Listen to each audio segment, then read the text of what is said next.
Well, thank you all for joining us today for this Investor Alliance for Human Rights webinar on corporate transparency and accountability for internet users' rights to freedom of expression and privacy. My name is Paloma Munoz, and I'm the Program Director of the Investor Alliance. Before jumping into the discussion with our speakers today, I'll just say a few words about the Alliance for those of you who may be less familiar with this ICCRA-led initiative. The Investor Alliance was launched in May of this year and currently has over 130 members representing more than $3 trillion in assets under management. The goal of the Alliance is to provide investors with a platform, first to engage with companies, to promote respect for human rights, as well as states and standard-setting bodies to advocate for the creation of enabling environments for responsible business conduct. We do this three ways. First, through collective action.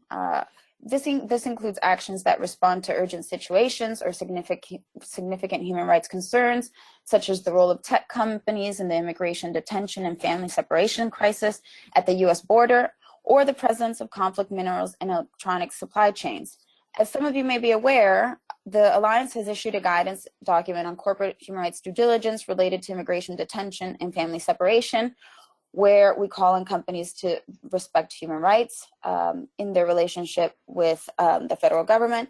And we've also developed two statements on conflict minerals. The first statement was delivered to the leadership of the US House and Senate in December 2017, urging them to strongly oppose any efforts that would limit the SEC's ability to implement the conflict minerals reporting requirements of Dodd-Frank. The second statement, made this year, called on companies to continue to comply with the conflict minerals reporting requirements in Section 1502 of the Dodd-Frank Act. The second way we go about supporting investors in engaging companies and standard-setting bodies on human rights is by building their capacity on human rights and business. And this includes providing members of the Alliance with relevant standards, guidance, and tools.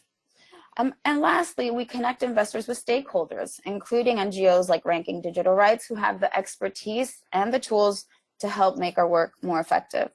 So as you can see, ensuring that companies, including companies in the ICT sector, respect human rights throughout their value chains has been a priority for the Alliance.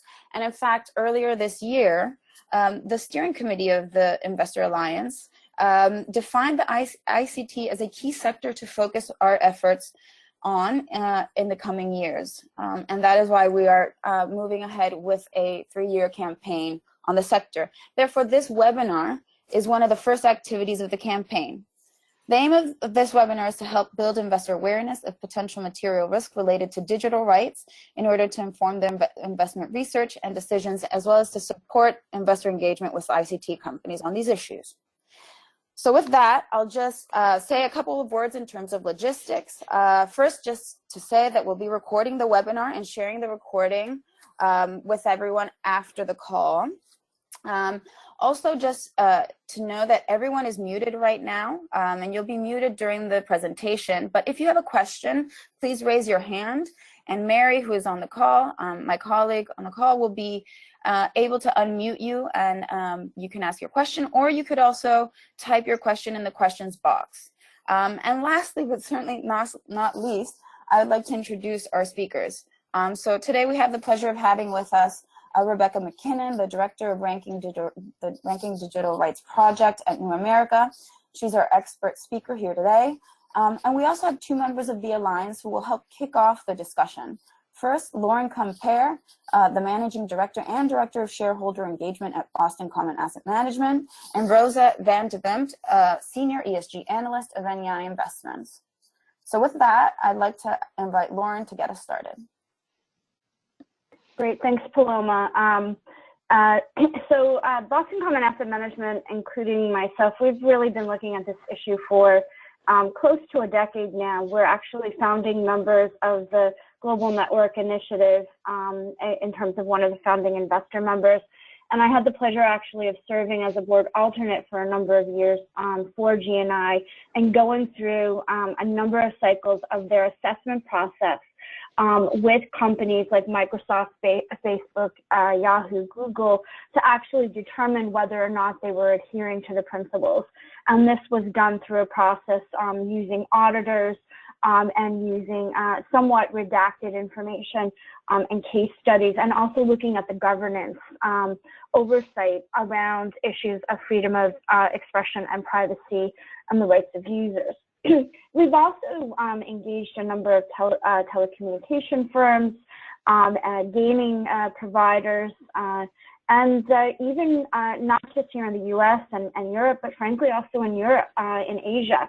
And what is quite interesting, I think, as we look at how this issue of digital rights has evolved over the last 10 years or so, is that in fact places where more internet, more access is becoming more commonplace. A lot of the consumers are not actually understanding their rights as users. And this was the case of a recent conversation I had with a South Korean company, for example.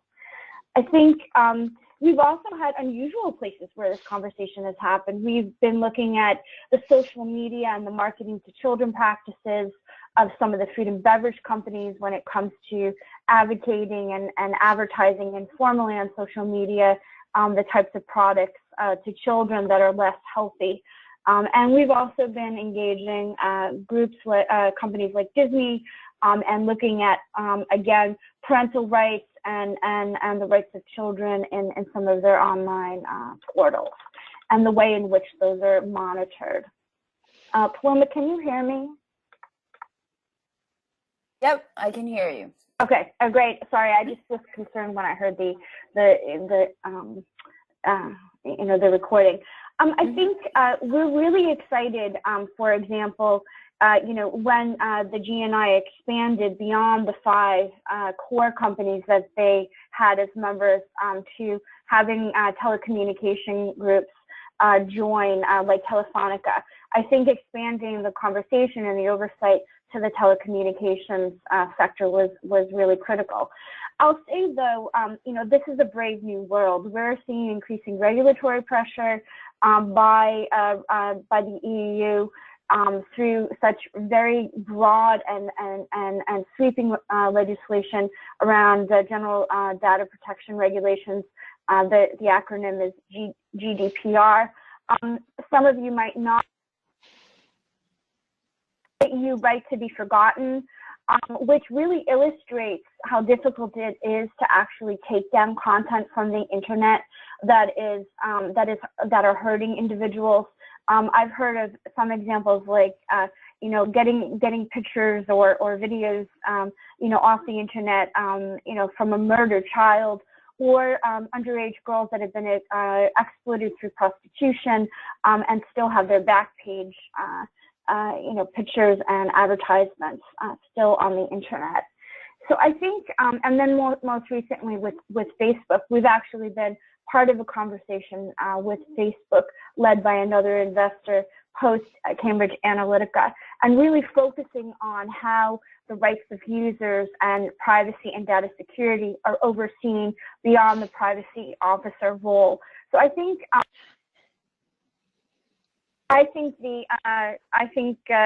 the Ranking Digital Rights Index, which came out first in 2015, and I know Rebecca will be talking about it, it is a really great tool for investors to look at, because I think it more systematically focuses on some of the issues where GNI might not actually be as strong. I think it's very complementary, and in this brave new world, having users and investors truly understand how data is used, how it's protected, how it's accessed by third parties, and for how long, really is highlighted by some of the recent controversies like Facebook. So I'm going to hand it over to Rebecca to talk about why they've been looking at this issue, where there are good practices and where there are gaps, and frankly, how investors can use this information not only in their decision making, but also in their engagement around these important issues. Thanks. Thank you very much. Good morning, everybody. The slide deck, I'm going to be showing a few slides while I talk, but I don't control the slide deck directly. Mary in New York controls it. So you'll hear me asking her to advance the slides all the time. So I apologize for that slight logistical thing. Mary, do you mind going to the next slide, please? There we go. So I'm the director of a project called Ranking Digital Rights, which I'll be talking about more. We rank 22 of the world's most powerful internet, mobile, and telecommunications companies on their commitments and disclosed policies affecting users' right to freedom of expression and privacy, which includes security within the privacy rubric. We do put out some specific resources for investors. So just before I get into the details of Ranking Digital Rights, I just want to point everyone immediately to our investor page, rankingdigitalrights.org/investors. So you can take a look at that, and we can go to the next slide. And just to say something again before I get into the details of our methodology and our findings about kind of why this is important to investors. We've put out now 2 reports specific for investors, one last year and another this year, in which we discuss the relevance of our indicators, of our methodology, and our findings to investors.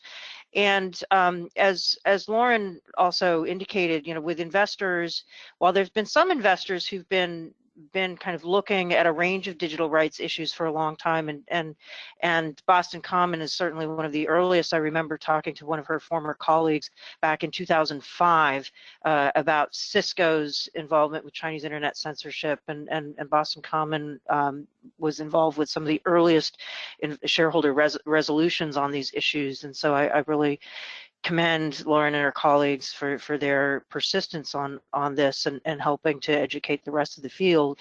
But until recently, sort of the broader field of investment, particularly when you got beyond the socially responsible investors, material risk was only really considered to relate to security breaches.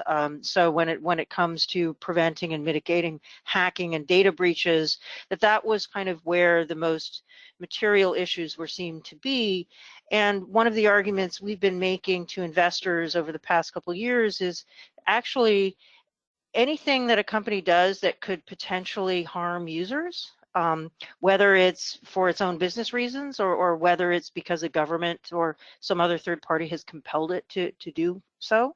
Anything a company does that could harm users in relation to their privacy or in relation to speech is a potentially material risk to the business. And so we talk about different specific issues that are especially we think material to investors, and last year it was a little harder to make the case. This year events have made it pretty easy to make the case for why data protection, why it's important that companies be accountable to users about the entire life cycle of data, and how people's data is being collected and used, and with whom it's being shared, and the need to give users control, and how this relates to business risk.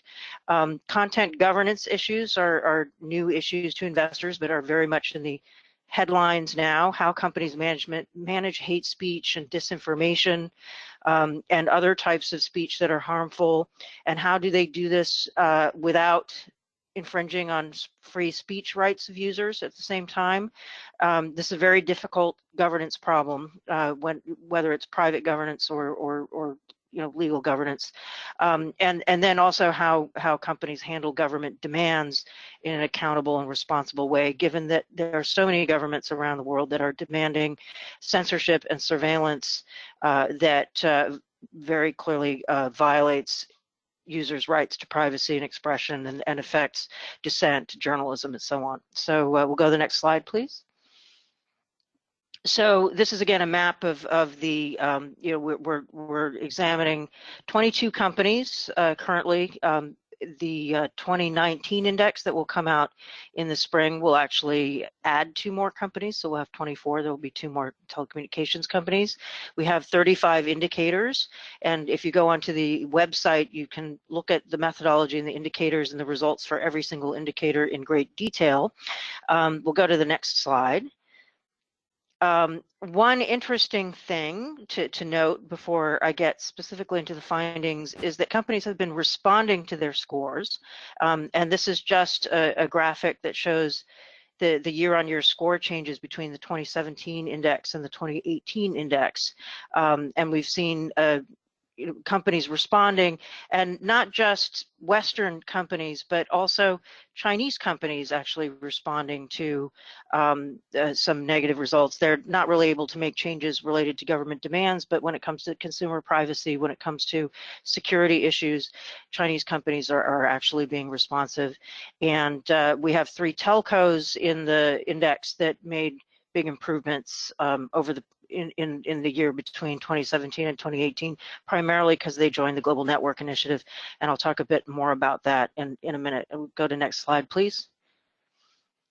So the index methodology, the indicators are divided into 3 different categories. The first category, and I don't have time to go through every single indicator, but it's all on the website. The first category is governance, which is of particular interest to investors. We're looking at whether the companies are making explicit commitments to respect and protect users' right to freedom of expression and privacy, and whether these commitments are followed up by board oversight around the risks, board oversight, executive and management oversight, whether there are comprehensive risk assessments being carried out around these risks, whether there is stakeholder engagement, whether there are clear policies around training and monitoring within the company, whether there's whistleblowing mechanisms within the company, and whether there's adequate grievance and remedy. I'll talk a little bit more about the governance scores in a moment. Freedom of expression is not about which company allows the greatest free-for-all on its platform. We recognize freedom of expression in the context of human rights law is not absolute. There are limitations, obviously, as Lauren talked about, that affect other people's rights. The issue is, as you enforce the restrictions on speech, if you have rules and laws that restrict speech in order to protect other rights, they need to be transparent and accountable. You need to have adequate grievance and remedy around them. And so this is one of the challenges is that companies used to be very untransparent how they were handling government demands to censor content. Thanks to the GNI, many companies have gotten more transparent around that. There has been a lot less transparency, and I'll talk about that more, around governance of content to enforce terms of service and those processes. And that's been one area where we're starting to see a little bit of improvement. And then with privacy, we look at what in Europe is known as data protection issues, what in the States tends to be called consumer protection or consumer data protection issues related to how companies are collecting and using and sharing data for commercial purposes, which pretty clearly, as we've learned with Cambridge Analytica and the data breach with that, and the way in which data collected for commercial purposes can be used for disinformation campaigns and a range of hate speech activities that affect human rights pretty clearly, that there needs to be more accountability and transparency around what's happening there. Then again, we want to see transparency about how companies are handling government demands for user information. And also we want to see a set of disclosures around what their policies are to implement basic security procedures and practices. And again, all of the specific questions we ask are on the website and the methodology. It would be a 2-hour presentation to go through every single one. Going to the next slide, please. So in the governance category, if you could sort of click the advanced button one more time. Yeah, there you'll see. So in the governance category specifically, there's one indicator where we're looking at the comprehensiveness of human rights impact assessments. We look at whether they're looking at freedom of expression threats as well as privacy threats, and a range of sort of sub questions that you can see on the website about whether there's evidence that the company is then using its findings, et cetera. And you'll see that the companies that are getting the best scores around human rights impact assessments are all members of the Global Network Initiative. And that's because thanks to Lauren and many others in the GNI, companies are doing assessments. And it sort of drops off fairly precipitously after that. One thing to note, we are making an adjustment in our indicator for human rights impact assessments for the 2019 index. We are adding sort of a sub question looking at whether the company is conducting impact assessments around its targeted advertising practices and around its use of automation and artificial intelligence. So that will affect the scores. I expect they will probably all go down. One very good thing about the GNI is that it has gotten companies to conduct impact assessments in relation to government demands. One thing that GNI has not focused on as much is human rights impacts of practices and sort of business model, business practices and design issues that do not relate to government demands directly, but nonetheless affect human rights. And so as our methodology evolves in the next couple of years, we're going to be putting more emphasis on those things. So that will affect the scores most likely. Let's go to the next slide, please.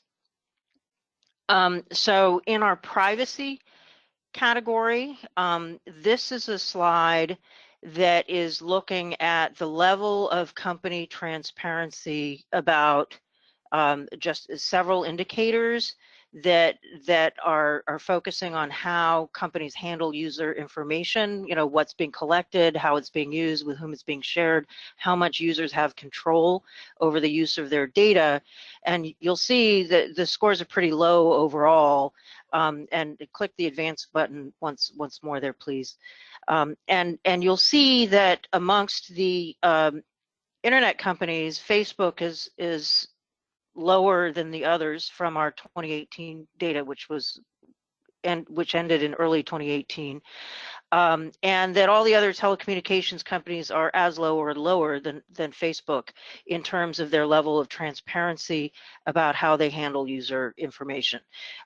So there's a long way for the entire industry to go here, and it's interesting to see that Apple, which had improved its overall score quite a bit between the 2017 and 2018 index, has told us privately that they actually do a lot more of the things we're looking for than they disclose. And our question is, well, why can't you just disclose to users and to your stakeholders that you're doing these things, so that there's greater accountability around it? And what's interesting is just sort of within the industry that there has been a fairly weak understanding of why disclosure is important, and so that's certainly a role that investors can play in helping to educate companies in that regard.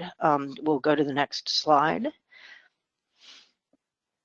Next slide, please. Thanks. Okay, so this indicator, I wanted to show you this other one more specific indicator in our privacy section because this is what we call the Cambridge Analytica indicator. You'll see that the question asked, and there's some kind of sub elements under each indicator that kind of get more granular in guiding us to score the question, but we're looking at how transparent the company is about options that users have to control their own information. And Facebook provided less information and fewer options to control users' data than any other company in the index as of early 2018, which we would point out was something of a red flag for what happened with Cambridge Analytica, and sort of is part of our case for why our data can help investors identify potential unaddressed risks for some of these companies. We'll go to the next slide, please. This is one more. This is one where Apple scored, it was the only company to get a full score. We're looking at not only how transparent companies are about whether they track users across the internet, but we're also looking at practice. So you only get a full score if you don't track users across the internet.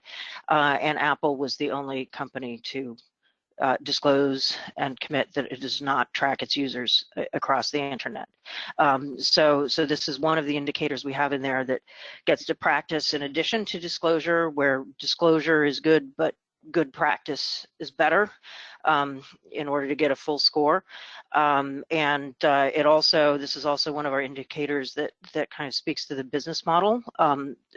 The other companies are tracking users across the internet because it's part of their business model for advertising. And this is one case where Apple's business model gets it a good score for disclosure as well as practice.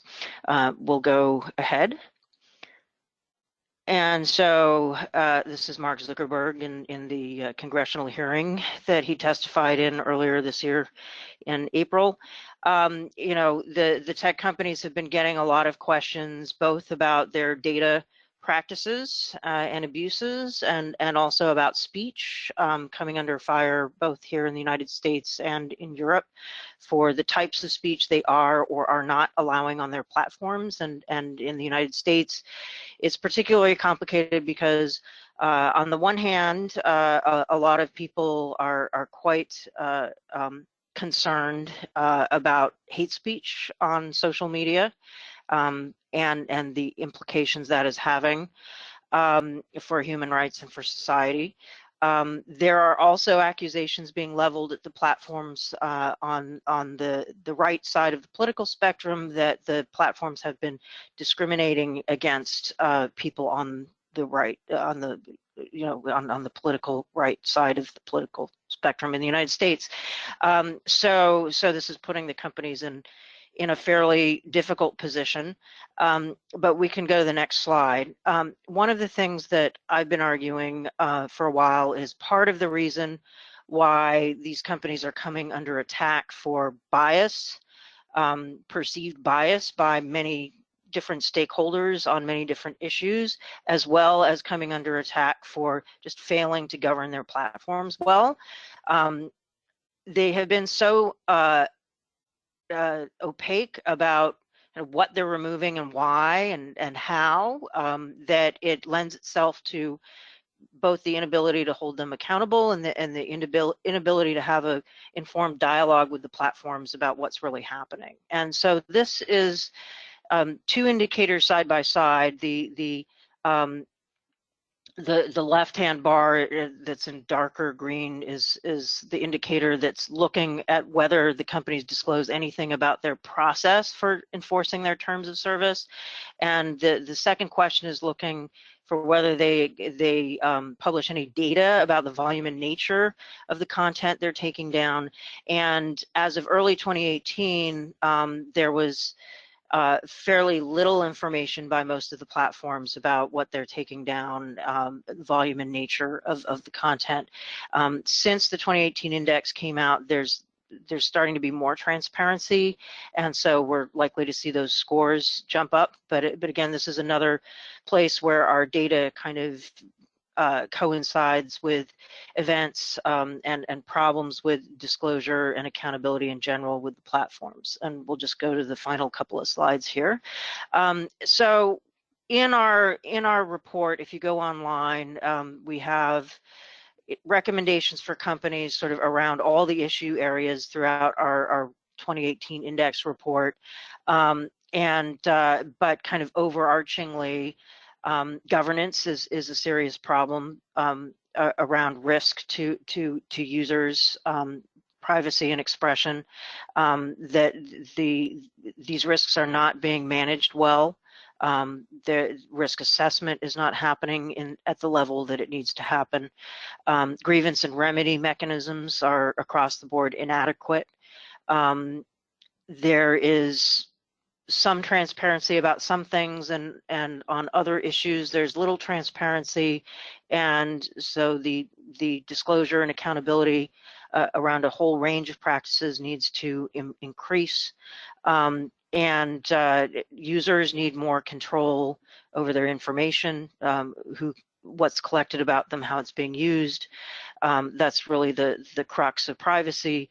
And companies really need to be thinking about their business model. There hasn't been enough thinking about the way in which certain business models, particularly around targeted advertising, are reinforcing behaviors online that are bad for human rights, and the extent to which this needs to be adjusted. And I would just sort of, to throw out a provocation, investors have played a major role in getting companies to shift away from their reliance on fossil fuels, very different issue. But to the extent that companies are reliant, internet platforms are reliant on targeted advertising as a revenue model, they need to innovate and shift away from that, in my opinion, because it's very, very difficult to manage or address the risks to privacy and expression otherwise. And we'll go to the final slide. So again, in our, we just put out an investor update last night. It's on our website, both on the investor page and in a blog post on the front page. And in that, at the end of the document, there's a list of questions that investors can ask, and these are some of them. But obviously, investors have been focusing quite a bit in resolutions this past year on governance. That is really appropriate and necessary. Governance around digital rights risk is poor, and so I really applaud all the investors that have been pushing for that. Grievance and remedy, another place that needs serious work, and it's not easy to do. And the rest of them there are sort of repeats of what I've talked about before, and you can see more details on the website. And that's it. And just the final page, this is just the link to our investor research page, a little larger so that you can all see it. And feel free to get in touch. I'm happy to answer questions. In this past year, we've been hearing a lot from many investors with questions about how to better understand what companies are telling them, and what's real and what's PR. We're happy to work with investors and help people use our data as well. So thank you very much. Thank you so much, Rebecca, for sharing the results of the index with us. I'd like to invite Rosa to share some thoughts on your presentation, and also her views on what opportunities exist for investors to really engage on these issues moving forward. Thank you, Paloma. Can you hear me? Yes, yes, we can hear you. Okay, great. Yeah, I wanted to start by really saying thank you to Rebecca. We really appreciate all the work that you and the team do, and reaching out to the investor community in particular. I think it's very helpful. This is not only an emerging issue, it's a complex issue that's constantly evolving. And so being able to rely on experts with years of experience on this issue, the benchmark really provides investors with an opportunity to better understand what best practices are out there, how companies are performing against international standards and against each other, so that we can better assess risks and opportunities related to digital rights in our portfolios. So we'll speak a little bit to opportunities for investors, sort of the general environment at the moment, and then examples of particular opportunities. I think benchmarks really help us engage on certain issues and make complex issues a little bit more digestible for stakeholders, including investors. And I think, really welcome the Ranking Digital Rights Corporate Accountability Index as the first ICT-specific benchmark in what I think is a really crucial time. And many of the recommendations that Rebecca already mentioned as areas for investor engagement are related to governance, which of course is something that we as investors know how to engage on and know how important good governance is to business performance. So even if there are some investors who might be less comfortable engaging on the S in ESG, they can use the index to really hone in on the governance of digital rights. And I think it also gives us an opportunity to better respond to emerging material and salient human rights issues, such as the ones that came to light at Facebook this year. I know that there has been some investor response to that, but I think a lot of us are still grappling with, how can we flag those issues and maybe collaboratively engage on this with companies that have typically been a bit harder to engage with. But I think the environment, companies are starting to become a little bit more transparent on certain issues, as Rebecca already mentioned. I think in the past we've heard from certain companies that they provide a technology or technology-driven platform, and that this technology is neutral and it just depends on how people use it, but that the systems itself are not at fault. But I think now there is really a growing recognition that the systems are built by people and they can indeed be biased or harmful, and companies can no longer claim neutrality if this leads to harmful outcomes to their user base or other stakeholders. So there is a slow movement towards better understanding digital rights risks related to products and services and business models, and towards enhanced disclosure, which Rebecca already mentioned. This is where investors can play a huge role. We depend on disclosure to make investments decisions. But I would also say that growing awareness is also reflected in, for example, recent changes to the GICS sector classification. So that's the global industry classification standard that classifies companies into sectors, industries, sub-industries, etc., for the financial market. GICS has renamed the telecommunications sector as the communication services sector and has created a new sub-industry called the interactive media and services sub-industry. So that really covers companies with platforms such as Facebook, effectively recategorizing the Facebooks of this world from IT companies to media and communication companies. And I think this will be really helpful for those of us trying to hold companies to account for the type of content they are hosting. And it really kind of mitigates the argument that, they're just providing a technology. It really, if you're a media company, there's a host of other responsibilities that come with that. And of course, there's also growing expectations on investors to address human rights risks in their portfolios. One of the reasons that the Investor Alliance for Human Rights, of course, was established is how can we better respond to human rights risks in our portfolios. And I just wanted to mention that the United Nations High Commissioner for Human Rights recently put out a report called The Right to Privacy in the Digital Age. And the report also references the Ranking Digital Rights Corporate Accountability Index, specifically as a tool to hold ICT companies accountable for their impact on user rights. So what are some more direct actions that investors can take? I think we're all pretty proud to be able to say that we are, as of today, have launched an investor statement in support of the Ranking Digital Rights Index, calling on companies to enhance accountability on digital rights issues. The statement was co-created by investor members of the Investor Alliance and Rebecca, and it sets out expectations from investors of ICT companies as in line with the Ranking Digital Rights Index. So that includes things like adhering to global standards, conducting human rights due diligence, that includes digital rights, transparent reporting, human rights reporting that includes privacy and data security and freedom of expression policies, and really calling on proactive collaboration with investors, policymakers, consumers, industry associations, civil society, and such, to find solutions to digital rights challenges. So there's also a couple of investor commitments for people signing the signing the statement.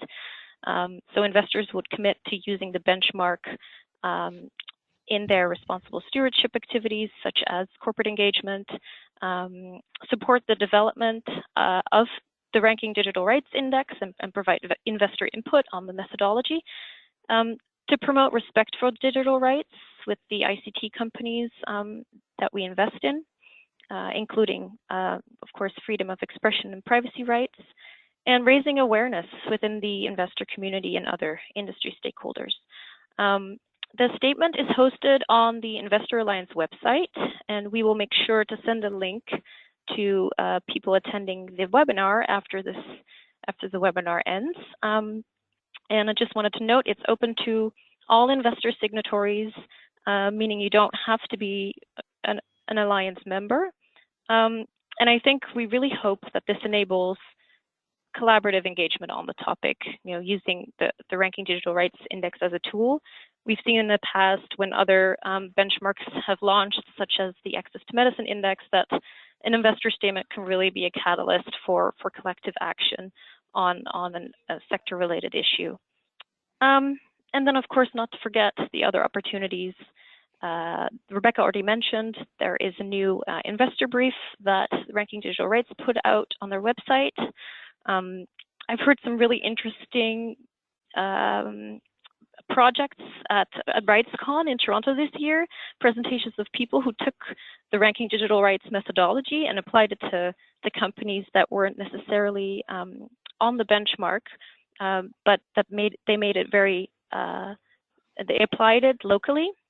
And so, because the methodology is so transparent, it could really be used by anyone who's interested in looking maybe at more local performance of companies.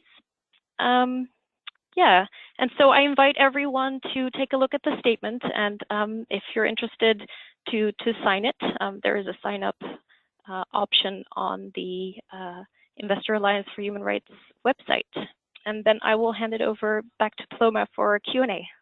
Great. Thanks so much for that, Rosa. Very helpful. As Rosa mentioned, we'll be sending that out, but you can already go onto the website and sign on now. Yeah, so let's go on to the Q&A. Several of you have already submitted questions via the question box. So I'll just read some of them out.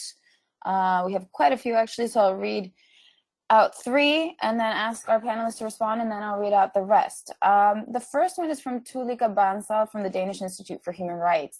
Her question is for Rebecca and Lauren, and she's wondering if you could share if the human rights impact assessments are made public and how you rank the indicator on HRIA, and how do the companies report themselves on the HRIA, or do they review the actual HRIA reports? I hope, yeah, I got that clearly transmitted, Tulika. If not, feel free to ask a follow-up question.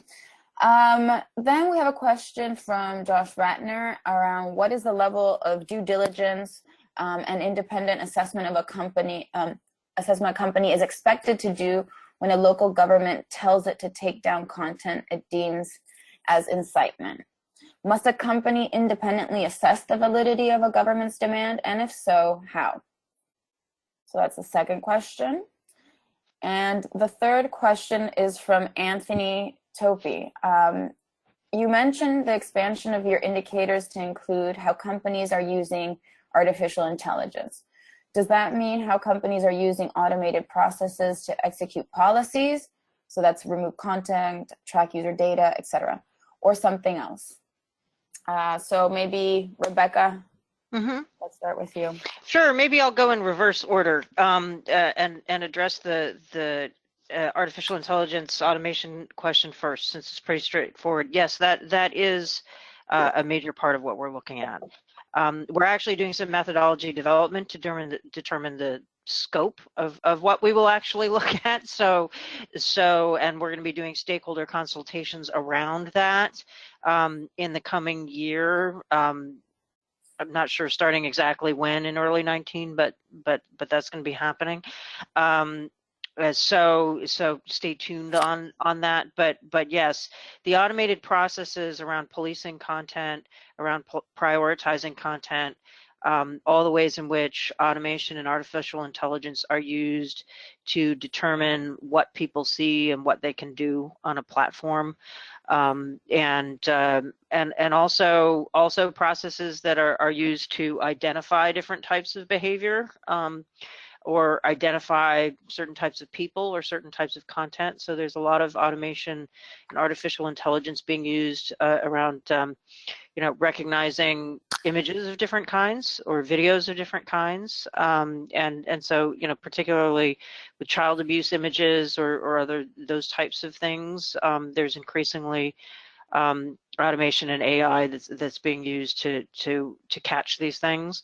There are some policymakers who are pushing for the use of AI to police hate speech. That's much harder because there are a lot of nuances around it and kind of gray lines between journalism that's reporting on hate speech versus actual hate speech and so on. So I have not seen examples of AI that's kind of smart enough and gets all the linguistic and cultural context not to make mistakes. So that's another kind of part of this whole thing. So, and then going the next sort of how should companies be doing due diligence, and I think Lauren will have some comments about that on the GNI side. When it comes to due diligence around specific government demands, actually the Global Network Initiative in its implementation guidelines has a lot of information about what is expected there, and in terms of reviewing the law, and it's actually the case that in a lot of countries, a lot of requests that get made by governments to companies don't actually comply with their own law. And so companies need a process so that they can comply only with things that are legal in the country where the request is being made, and that they have legal grounds to not comply with things that are actually illegal requests. And obviously in some countries that's easier than in others, but the GNI has a pretty, I think, refined set of recommendations around how that is done. Then kind of around human rights impact assessments in general, how Ranking Digital Rights assesses that question, and I'll let Lauren talk more about the GNI assessment of companies. But Ranking Digital Rights methodology looks at publicly available information. So we do not have access to anything that is privileged that companies do not publish. So we are looking for public disclosure that provides evidence. And if you go to our website and look at our methodology, you'll see there are 9 different elements kind of under the indicator that's looking at impact assessment. And so I won't read all the elements here due to kind of time constraints, but in order for a company to get a full score on whether it has a comprehensive human rights impact assessment process, there are questions like whether there's a review of laws in the countries where they're operating, whether whether there's evidence that the board of directors or senior executives review the impact assessments and due diligence and incorporate into their decision making, et cetera, et cetera. So there are, sort of a fairly rigorous set of things we're looking for companies to disclose in order to get full credit. Nobody gets 100% credit, but there are a couple of companies that get pretty far. So, and on all of our indicators, there is some company that discloses something. So all of our, I should say, elements in that indicator, it's looking at things that some company has been able to disclose. So that's kind of the level that we're looking for. As I mentioned, we're going to be adding more into that indicator for next year around kind of the business model and use of automation and so on. So looking at risk assessment around a broader range of risks that have become quite clearly very serious and directly relevant to human rights. But you can go onto our website at rankingdigitalrights.org, and if you click onto the 2018 index and then go into the indicators, there's a drop down where you can click onto each indicator and see not only all the elements that all the sub questions that were reviewed in order to get to the score, but you can see the score breakdown for every single company and whether they got any credit on any of these different elements. So that's with I'll hand it over to Lauren now to talk about the GNI part of it. Great. So the companies that actually adhere to the GNI principles commit to participating in the independent assessment process.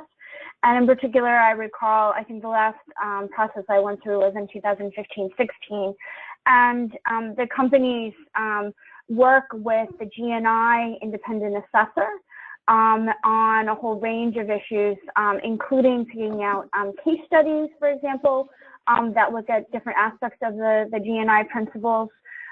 There is also public disclosure. So in terms of the GNI process, GNI publishes a sort of a summary of the independent assessment, and companies also respond. And in particular, I think it would be interesting for those of you who have interest to look, for example, on the Microsoft report from the GNI independent assessment, where they actually highlight their participation in the assessment, the kinds of case studies that they chose in collaboration with GNI, and also the way in which, for example, GNI interacted, the whole kind of due diligence process with senior level kind of officials. And this is not an easy assessment to go through. I obviously can't share details that are not public, but it's very rigorous, and it means a lot when a company actually has gone through and successfly gone through an assessment process to remain in adherence with the principles. And I think, as Rebecca pointed out, there's a lot of information around kind of government requests, but I think less so on other aspects.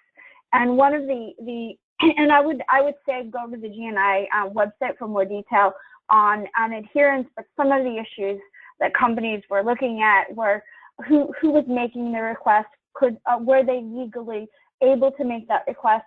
And I'm not sure to what extent there were verbal requests done in the heat of the moment, for example, like in the Arab Spring and others. But I know one of the basic requirements was that the companies needed to get that request in writing. And it also then gave them time to verify who was giving it and whether it adhered to their own procedures, but also local requirements. Great. Thanks both. We have 2 questions left. I'm going to read one, and then I'm going to invite Juliana to share hers. The first question is, if some of these companies are being reclassified related to GICS, how does that impact their legal liability? like defining them as publishers versus content providers, which may raise risks under the regulations like the Communications Decency Act of the US.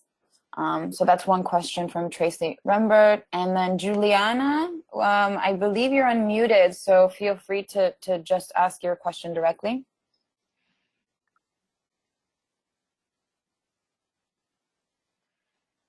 Or maybe not. Okay, I'll just ask on your behalf. In relation to Cisco Systems, there are serious concerns related to its ongoing relationship with the Chinese government, as well as the technology it has already supplied, which assists the authorities' surveillance activities and ensuring impacts on Chinese citizens. Has the RDR considered extending its scope to companies operating in the technology hardware sectors, such as Cisco? So those are 2 last questions, and we have 5 minutes left. So Cool. And Rebecca, can I make a comment on that? There was a reason why we engaged Cisco Systems just on that intermediary liability, which is a huge issue. And we tried to get Cisco to the table to engage them to really look at the use of their hardware in surveillance and restricting freedom of expression. And we ultimately determined that Cisco was not, in compliance with what we considered our own kind of benchmark on that, and sold out of the company. Rebecca, it'd be great to hear if there is a focus on hardware in the future. Yeah, that's a great question. We don't have hardware in the index right now. The primary reason, to be honest, is that we are resource constrained. And methodologically, looking at hardware companies requires asking a different set of questions and somewhat different types of research potentially. And it just hasn't been something we've been able to handle. We've had to be realistic and just in terms of what we're able to do. But yeah, Cisco, I've been following the Cisco stuff and actually talking to Boston Common about Cisco since the mid-thousands. They have engaged with some members of GNI and, have developed a human rights policy that they didn't used to have, and have provided some evidence of due diligence that they didn't used to do that they're doing more of now. And also kind of within the GNI, Nokia Siemens has been talking quite a lot about their kind of know your customer due diligence processes that they engage in and the human rights impact assessments that they do. And so GNI is starting to kind of engage with hardware companies on that. And it's something that I would love to be able to take on with RDR. We would need to be operating at a very different level of funding than we currently are in order, frankly, to sort of get to the hardware side of things at this point. But it's definitely something that I follow. So that's kind of on hardware. On the reclassification, so my understanding is that this reclassification happened is, for the purposes of categories of company stocks. I'm not sure if it legally or in terms of regulation has any necessary, I'm not a lawyer and I haven't looked at this question, does this have any impact on legal regulation of the companies in other realms, is something that's not clear to me. However, I certainly would say that there's a lot of debate around the level of liability that is appropriate for companies, and we actually get into this in the investor update a bit, and I'm happy to point people to even further resources if they'd like. One of the challenges is that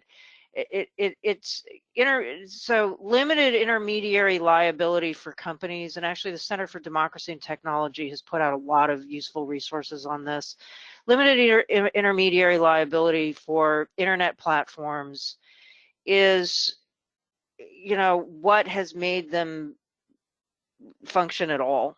And without that, you would not have activism. There are a lot of good things that would not be possible on the platforms. And without limited liability, companies would have to police every single thing that every user does and proactively monitor and censor things for fear of liability, and would make a lot of mistakes, and there would be a lot of journalists and activists and just kind of speech that has a right to exist that would get censored. And when you look at countries that place strong liability on internet platforms around the world, you get in all cases speech being taken down that the human rights community categorically agrees should not be taken down. So there's problems. On the other hand, you know, for companies to say we have no responsibility for anything our users are doing is not particularly acceptable, but they're not the New York Times or CNN either, right? They're not they're not hiring people to report on stuff and exercising total control over their content. They're like something else. And frankly, our legal instruments do not adequately address kind of how these companies should be, you know, kind of what their responsibilities are and how you hold them legally accountable in a way that's appropriate, that doesn't stifle expression, frankly. Just in Europe or in the United States or anywhere else, the legal mechanisms are not fit for purpose.